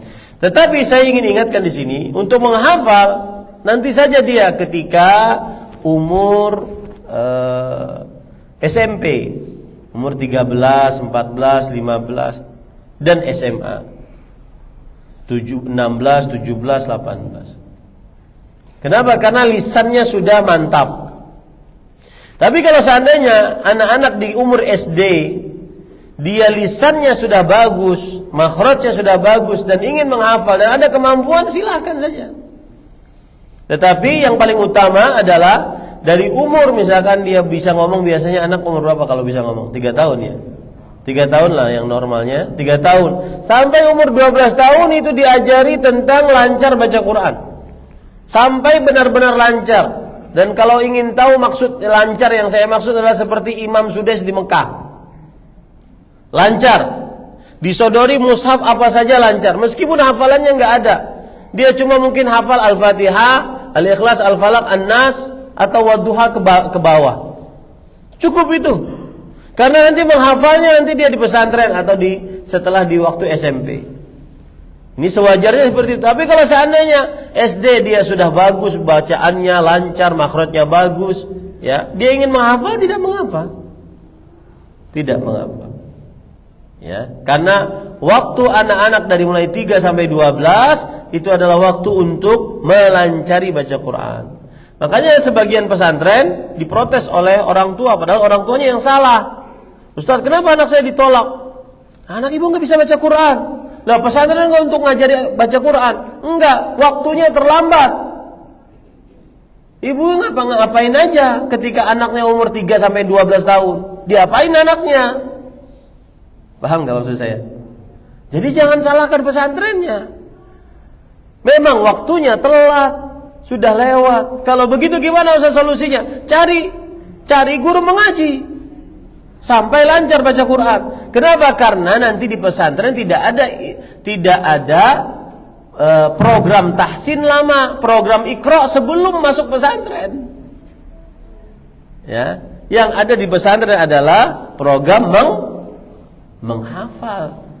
Menghafal bisa dilakukan ketika makhrajnya sudah benar, tajwidnya sudah baik, baru bisa dilakukan. Nah, begitu ya. Dan saya pesan nih, coba mohon maaf, angkat yang wali santri dia aja. Ada? Ya lumayan lah, banyak ya. Dan saya nasihatkan, harus sabar jadi wali santri. Ya, jangan sampai banyak protes dengan peraturan pesantren dari wali santri. Sabar. Sabar aja, banyak berdoa ya. Karena kan yang namanya pesantren itu kita percaya kepada kiai dan pengurus pesantren. Kenapa mau dimasukkan? Ya karena percaya. Dan gak ada istilah di dalam pesantren, Ustadz kami boleh usul gak? Gak ada tuh. Wali santri gak ada boleh begitu. Ya, gak boleh begitu. Kecuali kalau wali santrinya jadi pengurus pesantren. Yang namanya masukan pesantren ya sudah terima dari apa yang diberikan oleh kiainya, oleh pengurusnya. Terima peraturan-peraturan. Kecuali kalau bertentangan dengan syariat Islam, cabut tuh anaknya dari pesantren. Selama tidak bertentangan, ya, maka sudah sabar saja. Waktu penjengukan kah, waktu penelponan kah, waktu ini kah, ya. Maka sabar saja dengan peraturan pesantren. Sabar. Ini pesan saya kepada wali santri ya. Seperti itu. Bagaimana cara mengetahui bahwa sesuatu itu Allah yang pilihkan dari 2 atau lebih pilihannya terkait dengan rezeki atau pekerjaan? Maka jawabannya, kalau ada pertanyaan seperti ini dan yang semisalnya, tanya kepada diri kita, mana yang aslah li qalbik wa imanik? Mana yang lebih bermanfaat untuk iman dan untuk hati kita? Mana yang lebih baik untuk hati kita dan untuk iman kita. Itu yang dipilih pekerjaannya. Karena begini para ikhwah, sebenarnya rezeki itu kan sudah diatur oleh Allah 50.000 tahun sebelum penciptaan langit dan bumi. Allah sudah pilihkan. Allah sudah atur, sudah tetapkan bahkan jumlah nominalnya. Kita menjalani dan kita berusaha menjalani, makanya tugas kita adalah mencari yang lebih dekat dengan iman, yang lebih halal, yang jauh dari syubhat. Itu tugas kita dalam hal rezeki. Karena misalkan nih, kita pilih yang ini, tapi Ustaz hasilnya sedikit, tapi ini lebih dekat dengan keimanan. Sholat berjamaah enggak terlambat, tidak jauh dari anak dan istri, tidak long distance relationship, tidak banyak fitnahnya, tidak banyak syubhatnya, tapi sedikit gajinya. Sedangkan ini Ustaz banyak gajinya, tapi macam-macam. Ya, banyak bahayanya baik agama atau tidak. Maka pada saat itu, kalau Anda pilih ini, kira-kira jumlahnya akan berbeda enggak dengan yang pilih ini? Enggak. Itulah takdirnya, sudah tidak akan keluar dari takdir itu. Paham ya para ikhwan? Itulah takdir, tidak akan keluar dari takdir itu. Begitu cara berfikirnya. Jadi mana yang lebih bagus untuk hati dan iman kita, itu yang dipilih. Kalau selalu ada dua pilihan yang susah kita untuk memilihnya. Ustadz, mana yang saya pilih? Membeli rumah atau mengumrohkan atau menghajikan orang tua? Amalkan yang saya katakan tadi. Mana yang lebih baik di dalam kalbu dan untuk iman kita? Maka itu yang dipilih. Paham ini para ikhwan? Ustaz, saya pilih umrohkan orang tua, tapi sepertinya nanti saya riya. Jangan. Ya. Nah, seperti itu. Itu maksudnya. Cari yang lebih dekat dengan kebaikan qalbu dan kebaikan iman. Wallahu a'lam. Bagaimana cara agar setiap yang kita lakukan tidak condong kepada dunia? Karena syaitan terus saja membuat saya condong kepada dunia daripada Allah dan akhiratnya. Jawabannya adalah kenali nikmat akhirat. Lihat Allah ketika berfirman dalam surah Ali Imran, dalam surah Al-Hadid, ketika menyebutkan tentang nikmat-nikmat dunia, Allah setelah itu langsung ingatkan tentang nikmat akhirat. Contoh ya, zuyyina lin-nas hubbus syahawat minan nisa wal banin wal qanatiril muqantarah minadh dhahabi wal fiddah wal khairil musawwamati wal an'ami wal harth dzalika mata'ul hayatid dunya wallahu 'indahu husnul ma'ab. Diindahkan pada pandangan manusia kecintaan kepada syahwat terhadap wanita, anak-anak, harta yang melimpah ruah, emas, perak, kemudian kuda-kuda pilihan, peternakan, pertanian. Itu adalah nikmat perhiasan kehidupan dunia. Setelah itu apa? Dan ingat di sisi Allah lebih baik, yaitu surga. Ya. Makanya orang kalau seandainya melalaikan kewajiban karena ingin dapat dunia, melanggar larangan karena ingin dapat dunia, maka ingat surga di akhirat. Berapa banyak sih? Saya beri contoh misalkan orang safar, biasanya kalau safar itu sangat rentan dengan maksiat. Ya. Apalagi di zaman sekarang semuanya bisa online, gak ada yang tahu. Orang nginep di hotel misalkan, tinggal pesan tukang pijit perempuan, terjadilah apa yang terjadi. Kemudian keluar perempuan tersebut, tidak ada yang tahu kecuali dua malaikat pencatat. Maka para ikhwan yang dirahmati oleh Allah Subhanahu wa taala, pada saat itu kita ingat tentang nikmat yang ada dalam surga. Perempuan di dalam surga tidak ada apa-apanya dibandingkan yang ini. Yang ini tidak ada apa-apanya dibandingkan yang ada dalam surganya Allah Subhanahu wa taala. Jangankan tubuhnya, bando, wala nasifuha fid dunya wala nasifuha fil jannah khairu minad dunya wa fiha.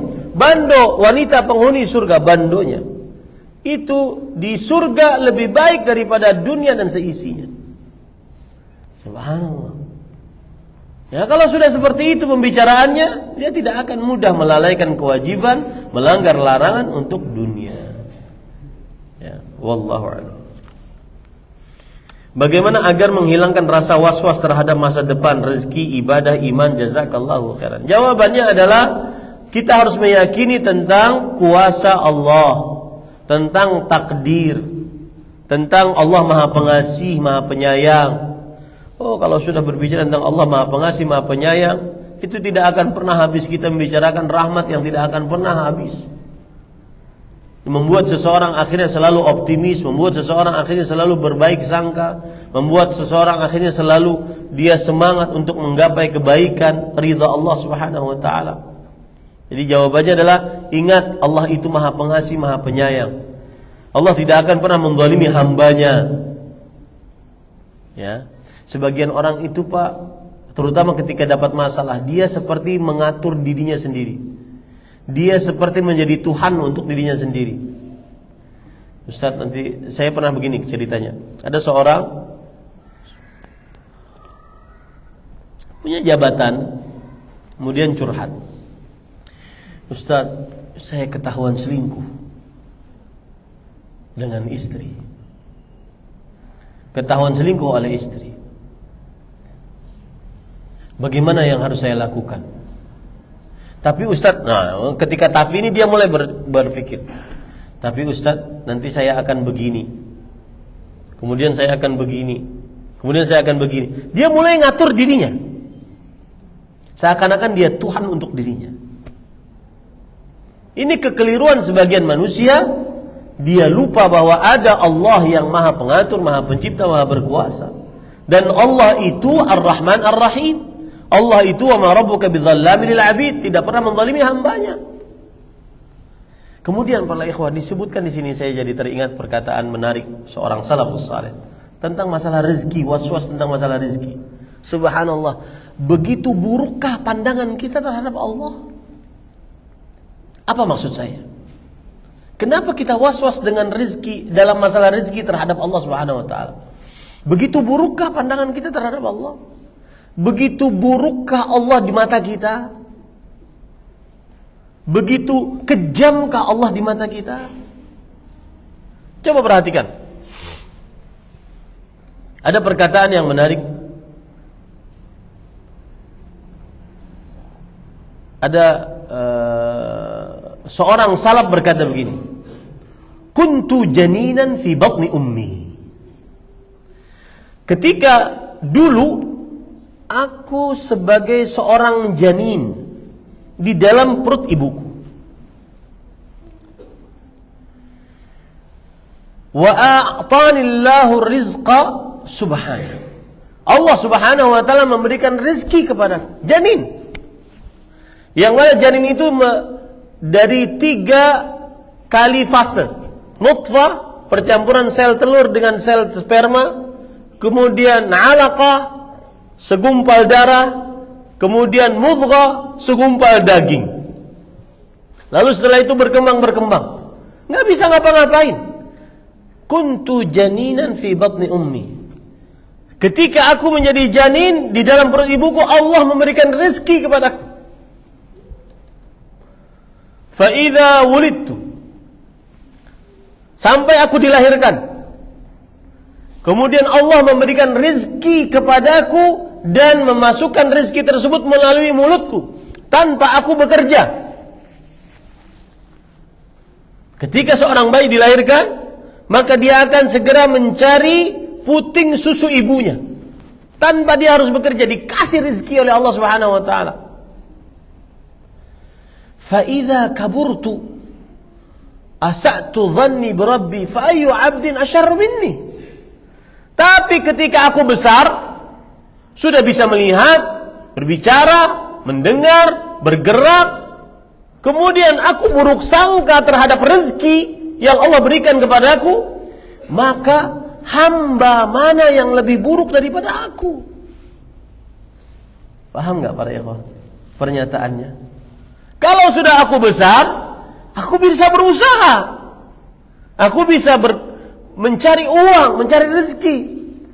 Yang saat kecil saja, janin saja, bayi saja Allah ngasih rezeki kepadaku.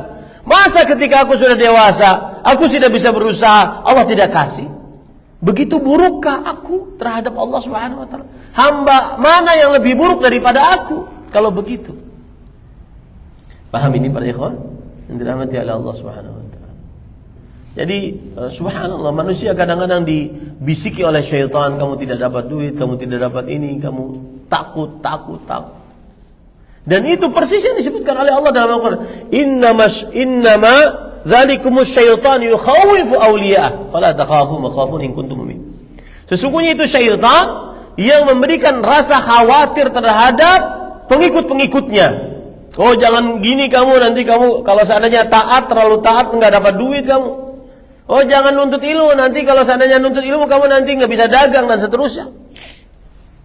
Diajak untuk tidak taat. Kalau taat dikhawatiri, ditakut-takuti, tidak dapat duit, tidak dapat rezeki. Oh, anaknya jangan ke pesantren, nanti kalau sekolah di pesantren, sekolah apa? Kerja di mana? Dan seterusnya. Diberikan rasa was-was oleh syaitan. Nah, ini para ikhwan yang dirahmati oleh Allah. Bolehkah saya ingin menta'arufkan anak saya kepada seorang ikhwan yang saleh dan seorang tahfidz Al-Quran? Saya ingin anak saya berjodoh dengan anak saleh itu supaya anak saya bisa menjadi salihah, melahirkan anak-anak saleh dan salihah ahlus sunnah. Bolehkah saya bicara langsung ke anak ikhwan tersebut untuk meminta untuk bisa ta'aruf dengan anak akhwat saya? Bisa, sekarang juga boleh. Boleh, nggak apa-apa. Seperti siapa? Umar bin Khattab menawarkan anak perempuannya kepada Rasulullah SAW, dan itu tidak menggugurkan harkat martabat keluarga perempuan. Itu adalah salah satu usaha mencari bibit bebet bobot yang baik. Tidak mengapa. Tetapi jangan umbar, dan saya pesan, ini saya juga punya anak perempuan, saya pesan kepada orang tua yang punya anak perempuan, jangan sampai dibongkar habis-habisan anak perempuan kita. Saya belum benar-benar mau menikahi, dan jurus paling terakhir adalah nazar. Nazar itu maksudnya melihat, memperlihatkan anak perempuan kita kepada laki-laki yang itu jurus paling terakhir. Ya, sesudah kita mencari data untuk anak laki-laki tersebut yang menjadi calon menantu kita, jurus paling terakhir adalah wajah dan nazar untuk anak perempuan kita. Boleh nggak saya lihat? Enggak, ntar dulu kita ngobrol dulu nih. Saya ingin tahu dulu Ananda apa kegiatannya, bagaimana akhlaknya, bagaimana ibadahnya, bagaimana akidahnya, dan seterusnya. Ya, nazar itu adalah senjata terakhir bagi orang tua perempuan. Karena laki-laki kalau sudah melihat, wah, itu gunung es pun meleleh. Ya, itu jurus terakhir itu. Tidak memberikan kecuali benar-benar saya siap untuk menikahi baru. Karena nanti kalau tidak jadi, maka kita akan tawarkan yang lain lagi, yang sedangkan ini sudah jadi pembicaraan dan seterusnya. Paham maksud saya? Wallah. Jadi ini tidak diperbolehkan.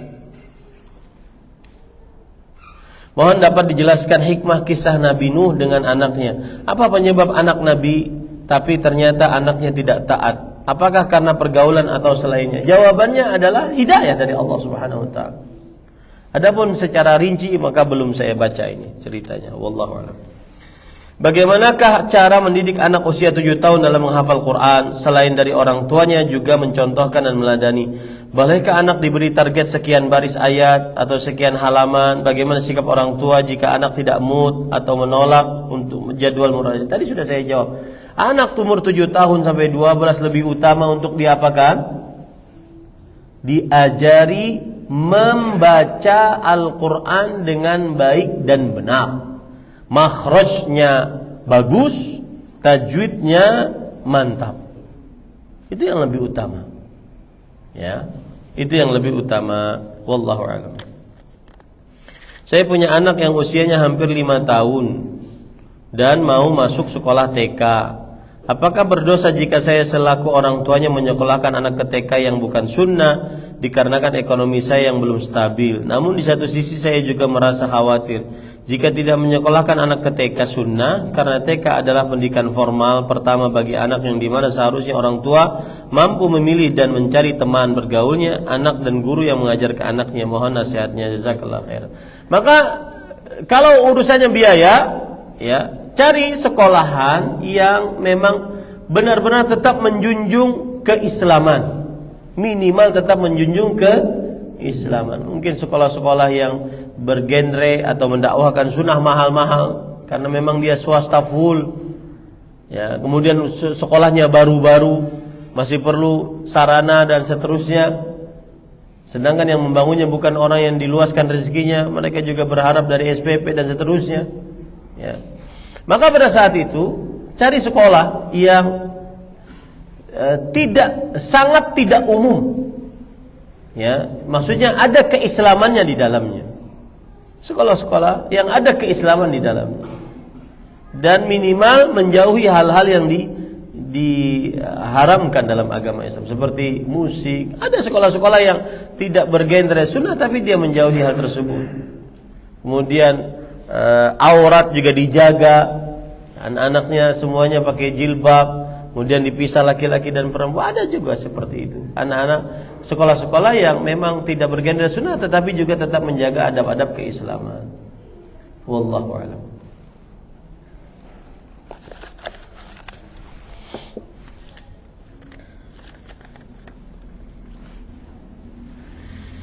Anak-anak saya dari kecil saya ajarkan sunnah dan Al-Quran, tapi ketika sekarang mereka sudah dewasa, kenapa tidak sesuai yang saya inginkan ya Ustadz? Maka jawabannya tetap berusaha, jangan putus asa. Dia perlu ujian agar tertempa, dia perlu usaha yang lebih kuat. Inilah yang saya sering singgung dengan bercanda. Kadang-kadang anak-anak umur balita bawah 5 tahun sudah dikasih jilbab, sudah dicadari. Pas umur 17 tahun yang dia wajib nggak pakai jilbab. Nah, ini keliru. Ya. Umur dia balita masih kecil, biarkan saja dia selayaknya anak-anak kecil yang bisa berlari-lari, lepas jilbab. Meskipun kita kasih dia lepas lagi, biarin saja. Karena memang tidak wajib pada waktu itu. Tapi kalau sudah mau berumur, kelihatan dia sudah terlihat cantik, ya, maka misalkan umur 5, 6 atau 7, ya, maka pada saat itu dikasih, dipahamkan. Ya, orang tua yang seperti ini saya nasihatkan adalah banyak berdoa kepada Allah Subhanahu wa taala. Kemudian banyak berdoa, kemudian mencontohkan teladan yang baik kepada sang anak. Allahu a'lam. Bagaimana cara meminta maaf pada anak yang dulu waktu kecil sering dipukul, dimarahi dan dicaci? Bagaimana cara merubah perilaku mereka yang sudah terlanjur suka marah-marah dan kurang peduli dengan orang tuanya? Sekarang anaknya yang laki-laki 14 tahun, yang perempuan 10 tahun. Dan insya Allah kami sudah bertobat atas kesalahan kami dalam mendidik anak. Minta maaf terhadap anak. Apalagi sudah dewasa seperti ini, 10-14, sudah bisa berpikir mereka. Minta maaf. Nggak ada kesalahan orang tua dalam meminta maaf kepada anak-anak. Nah, itu salah. Jangan diikuti. Minta maaf kepada anak. Kemudian setelah itu jangan lakukan lagi terhadap sang anak. Apalagi mereka sudah lewat dari masa mumayyiz, ya, sudah bisa berpikir lebih dalam lagi. Wallahu a'lam. Bagaimana hukumnya anak perempuan yang di pesantren atau kuliah di luar kota? Karena anak perempuan tersebut jadinya safar tanpa mahram. Apakah boleh? Ini tadi sudah saya jelaskan di Masjid Al-Ukhwah BSD. Gini para ikhwah, yang tidak boleh adalah perempuan safar tanpa mahram. Perempuan safar tanpa mahram. Status safar itu ada dua: safar dalam perjalanan dan safar saat singgah. Safar dalam perjalanan berarti harus wajib ditemani oleh mahram. Nah, safar saat singgah, misalkan nih seorang perempuan dari Banjarmasin, dia tujuannya mau ke Sumatera, singgah di Jakarta. singgahnya 2 hari. Berarti dia sedang safar di Jakarta ini. Singgahnya berapa? 2 hari. Maka selama safar, selama singgah di Jakarta 2 hari, dia harus ditemani siapa? Mahramnya. Sampai nanti dia di Sumatera. Kalau sudah sampai Sumatera, berapa hari dia di sana? Ya. Kalau seandainya dia di Sumatera ingin tinggal lama, berarti dia sudah dianggap mukim. Status safarnya sudah terangkat. Paham enggak? Ya, yang wajib ditemani adalah saat perempuan safar. Saat perempuan mukim tidak wajib ditemani meskipun rumahnya bukan di situ. Contoh nih, saya dari Banjarmasin, anak perempuan saya ingin kuliah di Jakarta. Kewajiban saya menemani dia dari Banjarmasin ke Jakarta. Kalau dari hari pertama anak perempuan saya sudah berniat untuk lama tinggal di Jakarta, status musafirnya masih lekat pada dia atau tidak? Tidak, karena sudah dianggap sebagai mukim. Oh, batasannya berapa hari Ustaz? Kalau menurut pendapat jumhur 4 hari. Kalau menurut pendapat Abdullah bin Abbas, itu yang saya ambil, adalah 19 hari. Maka apabila seseorang masih sebelum 4 hari atau sebelum 19 hari, maka dia musafir, berarti harus ditemani oleh mahramnya. Tapi kalau dari hari pertama dia sudah, saya akan setahun di sini, berarti dia sebagai mukim. Kalau sudah mukim, sudah tidak ditemani mahram, karena seperti di tempat dia tinggal. Masa dia sampai di Jakarta, kemudian dia ingin keluar dari kamar kosnya ke Alfa atau ke Indo, telepon saya, "Bah, saya mau ke Alfa, Indo, temenin dong." Kan mahram. Nggak bisa seperti itu cara berpikirnya. Paham ini para ikhwah? Jadi boleh, tidak mengapa seorang anak perempuan disekolahkan di pesantren, bahkan kuliah. Cuma kan bedanya pesantren itu lebih terjaga. Ya, kalau kuliah kan lebih umum, maka di situ lebih afdol, bukan wajib, lebih afdol ada mahramnya. Paham ya?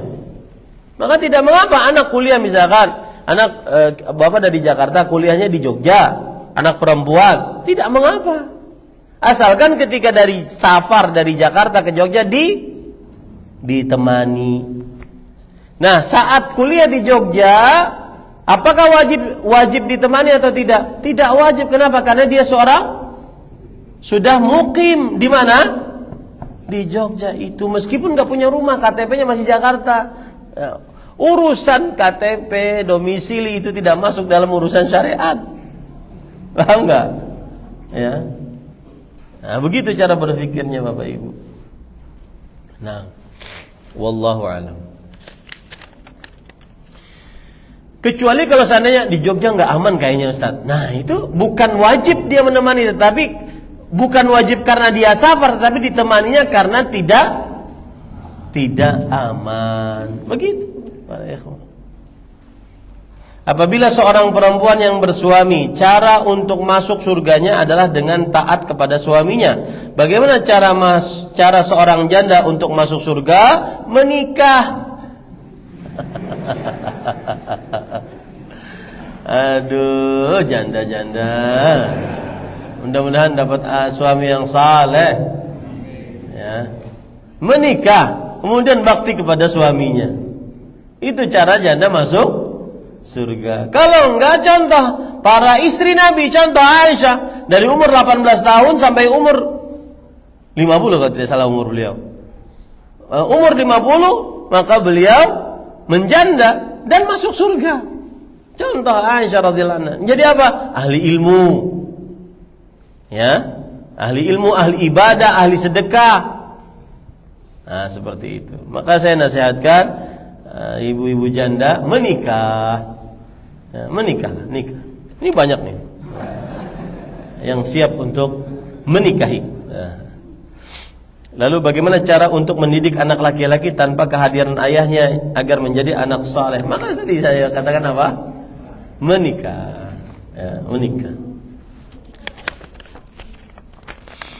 Saya mempunyai anak yang didiagnosa autis. Anak saya sering berperilaku negatif.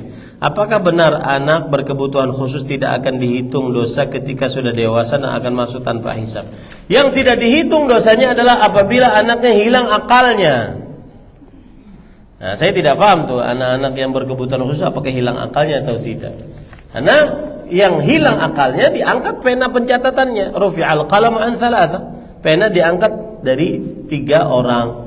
Anil majnun al-maghlubi ala aqli hatta yafiq. Dari orang gila yang tidak sadar sampai dia sadar. Wallahu a'lam. Bolehkah sholat tahiyat masjid di atas di teras luar masjid? Maka jawabannya tidak mengapa di teras luar masjid, misalkan seperti ini. Ini masjid ini, teras ini masjid. Ya boleh sholat di dalamnya. Sholat tahiyat masjid boleh. Allahu a'lam. Suami diamkan saya sudah 5 hari karena saya minta nafkah bulan. Menurutnya membantu saya jualan sehabis suami pulang kerja bentuk nafkah ke saya. Sekarang prinsip suami masing-masing tidak mau makan masakan saya. Lalu apa yang harus saya lakukan? Saya sudah mencoba meminta maaf terus-menerus untuk membatalkan permintaan saya nafkah bulanan, tetapi tidak mau memaafkan. Maka dinasihati suami seperti ini. Ya, suami seperti ini harus lebih mengayomi, harus lebih dewasa. Tidak boleh berkeluarga seperti anak kecil, sering marah-marahan, sering ngambek-ngambekan. Enggak. Suami harus lebih dewasa, lebih mengayomi. Ya, lebih dewasa, lebih mengayomi. Dan urusan nafkah, urusan suami. Nah, istilah nafkah bulanan itu mungkin begini. Saya tidak tahu apa yang dimaksud oleh ibu. Nafkah yang wajib disediakan oleh suami adalah makan, minum, pakaian, kemudian tempat tinggal, ya, dan segala keperluan sang istri yang premier, bukan sekunder atau tersier, tersier, ya, bukan itu. Ya, yang premier, yang kalau tidak dikasih istrinya mati, atau istrinya telanjang, atau istrinya kelaparan. Nah itu baru. Ya, nah, disatukan dulu nafkah bulanan itu maksudnya apa? Satukan dulu idenya. Jangan sedikit-sedikit suami, mungkin beliau juga pusing kan, ya, mikirin nafkah bulanan lagi ini dan seterusnya. Ya, padahal istri ada punya dagangan jualan, kenapa nggak makan dari situ? Akhirnya kan aneh. Suami makan hartanya sendiri, istri makan. Ini gimana ceritanya dalam berkeluarga? Suami harus lebih dewasa. Suami harus lebih mengayomi, dan itu perintah Al-Qur'an, itu perintah hadis Rasul. Wa 'ashiruhunna bil ma'ruf. Gauli wahai suami istrimu dengan baik. Itu redaksinya kepada istri, kepada suami. Kemudian Rasulullah SAW juga bersabda, istausu bin nisa'i khairan. Aku wasiatkan kalian wahai para suami untuk berbuat baik kepada istri. Fa innahunna awanun 'indakum. Mereka adalah tawanan di sisi kalian. Kasihan perempuan itu, kasihan.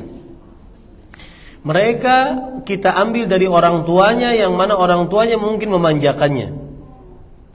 Diberi makan, diberi minum, diberi pakaian, apa saja diminta dikasih oleh orang tuanya. Ketika kita ambil, ya, dengan sekonyong-konyongnya kita ambil, lalu nggak dikasih nafkah, ini tidak benar. Mereka seperti tawanan di sisi kalian, para perempuan itu. Tidak bisa keluar rumah kecuali dengan izin suami, tidak bisa puasa sunnah kecuali dengan izin suami, tidak bisa bersedekah kecuali dengan izin suami. Lalu setelah itu suami pelit, waduh, nggak bisa itu. Mungkin suaminya nggak pelit Ustaz, tapi memang terbatas Ustaz. Maka pada saat itu ayo bersama-sama, jangan marah-marahan. Ya, seperti itu. Wallahu a'lam. Dan dewasa memaafkan. Coba bayangkan antum Rasulullah SAW. Suatu ketika diberi makanan oleh istrinya yang lain, padahal beliau sedang menggilir Aisyah. Aisyah radhiyallahu anha anak kecil, ya, umur beliau masih, Rasulullah SAW wafat tahun ke-11 Hijriah, umur beliau 18 tahun. Ya, 18 tahun, sangat masih muda, belum sampai 20 tahun ditinggal oleh Rasulullah SAW. Beliau marah, cemburunya besar. Kemudian kue piring yang ada kuenya tadi jatuh, terlempar, kuenya ke sana kemari. Para sahabat melihat.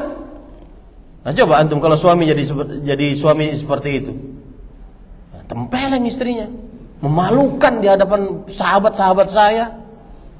Enggak. Beliau malah nyari bagaimana bisa sang istri dimaafkan oleh para sahabatnya. Gharat ummukum, kata beliau. Yang artinya ibu kalian sedang cemburu, mohon dimaklumi. Kita yang harus lebih memaklumi para istri kita. Kalau banyak para istri kita harus lebih memaklumi. Iya, dibandingkan perempuan. Jadi salah kalau seorang suami mengatakan, pahami saya dong. Enggak. Kita yang harus lebih memahami sang istri. Itu perintah Al-Quran. Itu perintah Al-Quran. Kadang sang istri keluar rumah dalam keadaan ceria, pas masuk dalam mobil mungkin dia kepikiran apa? Sedih, gak mau ngomong. Ya, enggak pada saat itu. Kenapa gak mau ngomong? Bodoh amat dah. Enggak bisa itu. Gak boleh jadi suami seperti itu. Ya, dia harus sabar. Ada apa? Kenapa? Itu kesukaan perempuan seperti itu. Ya, jangan jadi suami suka masa bodoh. Enggak boleh. Apalagi kadang-kadang suka ngancam. Awas lo, mangap gue cerai lo. Mangap dicerai gimana ya ceritanya? Enggak boleh. Sedikit-sedikit cerai, sedikit-sedikit ngancem, enggak boleh. Apalagi ngancemnya poligami. Awas, kalau enggak enak makanannya, saya poligami. Wah, itu menyedihkan sekali. Karena paling berat bagi perempuan adalah di poligami. Suaminya mati, itu lebih ringan daripada suaminya poligami. Iya, betul. Ya. Subhanallah. Nah, maka harus lebih dewasa. Suami bisa berubah kok, bisa berubah. Bisa insyaallah. Harus lebih dewasa, harus lebih perhatian, harus lebih diayomi. Begitulah perempuan. Makanya kan Rasulullah SAW bersabda, "Innal mar'ata khuliqat min dhira'." Seorang perempuan diciptakan dari tulang rusuk. Wa inna a'waja syai'in fi dhila'i a'lah. Dan yang paling bengkok dari tulang rusuk adalah yang paling atas. Ini istaqamta kasarta wa kasruha talaqha. Jika engkau meluruskan yang bengkok tadi, engkau akan mematahkannya. Mematahkannya itulah mencerainya. Wa in taraktaha wa hiya 'ala iwaj. Jika engkau biarkan dia tetap bengkok. Ya. Fastamti' biha. Maka nikmati dia dengan kebengkokannya. Iya, nikmati dia dengan kebengkokannya. Pas sebelum masuk mobil ceria, masuk mobil teringat sesuatu sedih. Sudah nikmati aja. Ya itulah perempuan. Dia ingin diayomi. Enggak bisa kita katakan kepada perempuan, udah. Nah itu, enggak cocok dari suami itu. Dan saya juga sering seperti itu. Ini ngomong seperti ini cuma bagus-bagusan aja nih. Jangan antum anggap anak yang bagus suami, enggak ya. Enggak, ini karena saya sering dikoreksi oleh para ustadz. Antum kalau cerita tentang suami istri itu kayaknya antum suami yang terbaik. Enggak. Ini cuma agar menasihati antum aja, menasihati diri pribadi sebenarnya. Ya, menasihati diri pribadi. Baik. Bagaimana cara menjelaskan tentang zat Allah kepada anak agar mudah dipahami? Anak usia 5 tahun dan saat ini Masya Allah ingin tahunya sangat tinggi. Jelaskan semampu dia berpikir. Jelaskan semampu dia berpikir. Dan jangan sampai bosan dengan pertanyaan sang anak. Jelaskan semampu dia berpikir. Kalau dia nggak paham nggak apa-apa, biarin aja. Atas jawaban kita dia nggak paham nggak apa-apa. Nanti lagi dijelaskan lagi pada saat yang kita. Karena asal kita jawab dia sudah puas. Asal kita jawab dia sudah puas. Wallahu a'lam. Mohon nasihatnya karena kesalahan saya yang sejak SMP memasukkan anak ke pondok yang bukan sunnah. Karena saya dulu belum belajar. Saat ini anak saya kelas 2 SMA dan akidahnya berbeda dengan saya. Saya sudah sering berdebat tentang perbedaan akidah ini, tapi anak saya sulit dan nasihat diluruskan akidahnya. Secara finansial saya tidak bisa memindahkan anak saya ke sekolah sunnah. Kesabaran saya sangat diuji saat berhadapan dengan remaja-remaja kelas 2 SMA. Jawabannya banyak. Berdoa, kemudian mau nggak mau harus dipindah dengan lingkungan yang lebih sesuai dengan sunnah. Ya, nggak mau nggak mau. Nah, ini pelajaran sangat berarti. Jangan main-main dengan pendidikan anak, karena anak kita hanya bersama kita sampai SD. Kalau sudah SMP, SMA, mereka akan keluar bersama teman-temannya. Kalau di pesantren, apalagi pesantren yang menggalakkan sunnah, alhamdulillah. Dengan segala macam keterbatasan pesantren tersebut, dan semua ini saya pesan nih, ya, saya tidak setuju dengan beberapa akun media sosial, influencer yang membanding-bandingkan antara pesantren dengan pesantren. Ustadz, pesantren mana yang rekomendasi? Jangan, kasihan tuh pesantren-pesantren yang tidak direkomendasikan. Betul apa betul? Ya, itu namanya menghina secara halus. Ya, nggak boleh itu. Tidak boleh itu. Kalau ada kenalan dengan influencer, sampaikan perkataan saya ini. Nggak boleh itu. Ya, kenapa? Karena setiap pesantren mempunyai genre masing-masing, visi masing-masing, kemampuan finansial masing-masing, kemampuan fasilitas masing-masing. Jangan sampai membuat percik-percik iri hasad terhadap antara pesantren dengan pesantren. Jangan rekomendasi dengan berarti yang lain nggak direkomendasikan. Paham nggak maksud saya? Ini tidak boleh ini. Tidak diperbolehkan. Hapus itu postingan-postingan seperti itu. Kalau mau sebutkan semuanya atau tinggalkan semuanya. Biarkan para orang tua mencari mana yang lebih sesuai dengan budgetnya, lebih sesuai dengan kemampuannya, lebih dekat kepada dia. Ya, karena susah Pak. Saya wali santri yang Kalimantan, Jogja, berat tuh mengunjungi. Ya, demi sebuah pendidikan yang saya cari, genrenya yang saya cari, gitu. Jadi tidak, insya Allah semua pesantren adalah penuh dengan kebaikan, niatan yang baik, ya, tidak ada profit oriented, tidak ada, insya Allah. Akan tetapi semua untuk pendidikan anak Islam. Ya, maka nasihat saya, ya, pindah ke lingkungan yang lebih sesuai dengan sunnah Rasulullah SAW. Karena bagaimanapun anak-anak akan sangat terpengaruh dengan lingkungannya. Ya. Jangankan anak Pak, saya nih. Ini pengalaman menarik. Hati-hati juga antum kalau ikut hajian, ikut umrohan, jangan sembarangan. Karena murah ikut sana. Ya. Enggak boleh sembarangan para ikhwah.